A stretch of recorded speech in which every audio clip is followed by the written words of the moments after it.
Ապագայի ջերմոց մոդել Արմավիրի ապագա համայնքում գյուղատնտեսություն, որը կախում չունի հողից։ Ջրի վրա բույսեր, բանջարեղեն, նույնիսկ մրգեր աճեցնելու մեթոդը լայն կիրառում ունի Իսրայելում, Ավստրալիայում, Ճապոնիայում, Միացյալ Նահանգներում։ Մեր երկրում ինովացիոն միտք իրագործողներն ընտրեցին այս վայրը որպես կլիմայական բարդ գոտի։ Ցուրտ ձմեռ, կիզիչ համար, հողերն էլ այստեղ հիմնականում ավազոտ են, աղակալած։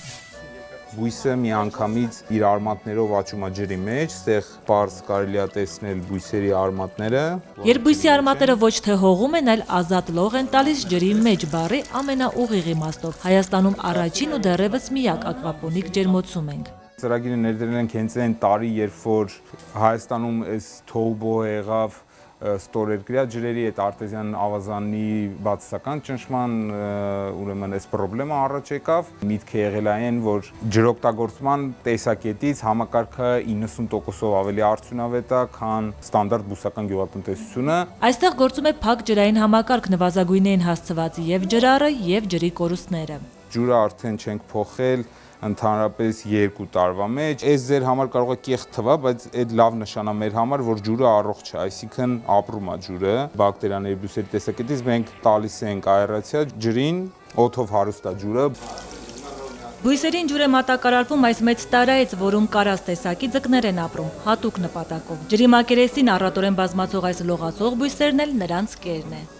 Ստեղ արտադրվում է համակարգի այսպես կենսագործունեության ամենահիմնական մասը։ Մենք ձկներին կերակրում ենք, ձկները արտադրում են ջրի մեջ։ Դրանով կեղտոտում են ջուրը չակերտներում։ Այդ կեղտոտ ջուրը կենսաբանորեն շատ հարուստ է պարարտանյութերով, բնական պարարտանյութերով բույսերի համար։ Ջուրը բիոֆիլտրվում է եւ մատակարարվում բույսերին, անցնելով բոլոր շարքերով, վերջում նորից անվարվում է ձկների տարայում եւ այսպես շարունակ։ Այս 2 տարում տղաները 14 տեսակի բույս են աճեցրել, այնպիսիք, որոնցից Հայաստանում քիչ է կամ առհասարակ չկա։ Բույսերն արևից ոչ միայն լույս են ստանում, այլև ջերմություն, էներգիան նույնպես ապահովում է երկնային շռայլ ջերմատուի հաշվին։ Ակվապոնիկան պարտադիր օրգանիկ արտադրություն, այսինքն մենք նույնիսկ եթե շատ վատ մարդ լնենք,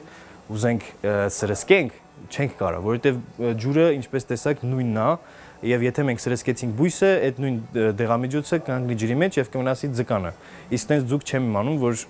ասենք ինչ որ պեստիցիդից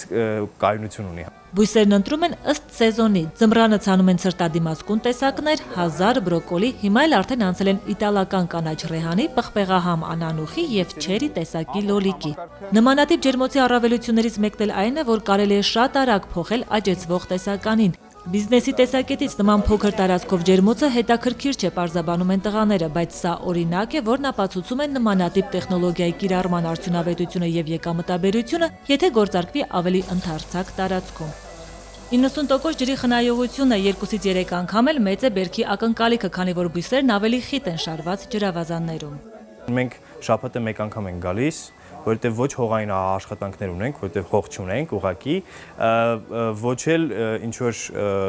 այդ սրսկում եւ այլն եւ այլն։ Այսինքն այն դասական process-ները, որոնք պարտադիր դու պիտի անես, ժամանակ ծախսես, գումար ծախսես հողային տնտեսության վրա, ակվապոնիկայում ուղղակի բացառված են, հա։ Տղաներն այս 2 տարում նաև սխալվելով ու դրանք շտկելով ի վերջո կարողացել են հասկանալ այս յուրօրինակ տեխնոլոգիայի նրբությունները։ Հիմա պատրաստ են իրենց փորձը փոխանցել բոլոր այն հողագործներին, ովքեր կցանկանան օգտվել բույս ու բանջարեղեն աճեցնելու այս ոչ ավանդական եղանակից։